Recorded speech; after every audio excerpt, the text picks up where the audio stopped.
ته په خپله مرضۍ ژوند کوه صاحبه، ته په خپله مرضۍ ژوند کوه صاحبه، دلته کېږي پرشتو پسې خبرې.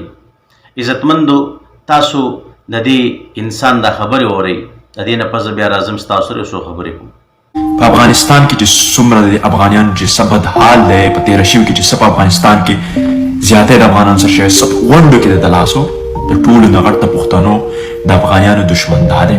په ده باندې یقین کول داسې دي لکه د خنزیر غوښه خوړل، لکه لعنت چې د ده په دې شکل او د ده په دې له پاسه ټوپی. دا سور کافر دی، د ته مسلمان ویل د اسلام نه ځان خارج کول دي. عزتمندو تاسو د دې کس دا خبرې واورېدلې او د دې دا بکواس تاسو واورېدلو چې ده په مولانا فضل الرحمن صاحب پسې هغه حد کراس کړی دی د بکواس. مولانا فضل الرحمن صاحب ته ویلي چې دا د دغې افغانیانو دشمن دی، د دغې پښتنو دشمن دی. دغه رنګې دې ته دا ډیزلي او د ډیزل لفظ ولې ویلی کېږي؟ ده به د ایران نه په غلا باندې چې کوم دی دغه ډیزل راوړه، لکه د ځان نه خبرې کړلې، د ځان نه بکواس کړی دی، ردې بدې ویل دي او دا یې ویلي دي چې ده ته عالم ویل دا ځان چې کوم دی د اسلام نه خارجول دي، لکه حد د کراس کړی دی د بکواس. نو زه دا خبره کوم چې دا انسان تاسو د دې ریکارډ تاسو ولټوئ، دا د زمانې مفعول به به پاتې شوی وي او داسې مفعول به چې په ده باندې به دا ډېر فاعلانو چې کوم دی هغه افعال واقع شوي. مفعول به چاته ویل کېږي؟ هغه چاته ویل کېږي چې په چا باندې د فاعل فعل واقع شي یا د هغې سره د فاعل له فعل تعلق وي. په دې باندې اهل علم خلک او د مدرسې والا خلک ډېر ښه پوهېږي.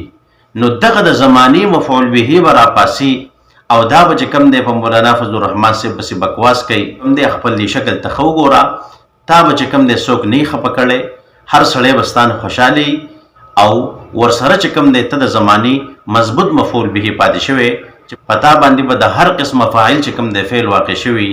ځکه چې کوم دی ته راځې او نن چې کوم دی په مولانا فضل الرحمن صاحب پسې دغه بکواس کې او دغه خبرې کې، او دا زموږ د علماو د مشرانو د حقانیت دلیل دی چې داسې قسمه خلک چې هغوی هېڅوک نه دي خفه کړي، هر چا سره یې مرګستیا کړله، هر چا یې لاس ورکړی دی، د هر چا خبره یې منله، دغه خلک به راځي او زموږ په مشرانو باندې به رد کوي، هغوی ته به کنځل کوي، هغوی ته به سپکې سپورې وایي.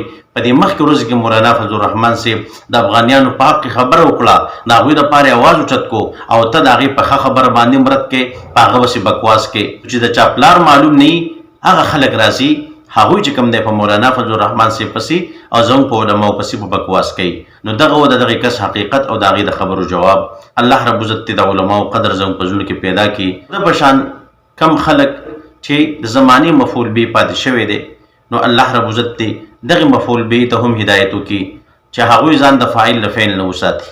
وما علینا الا البلاغ.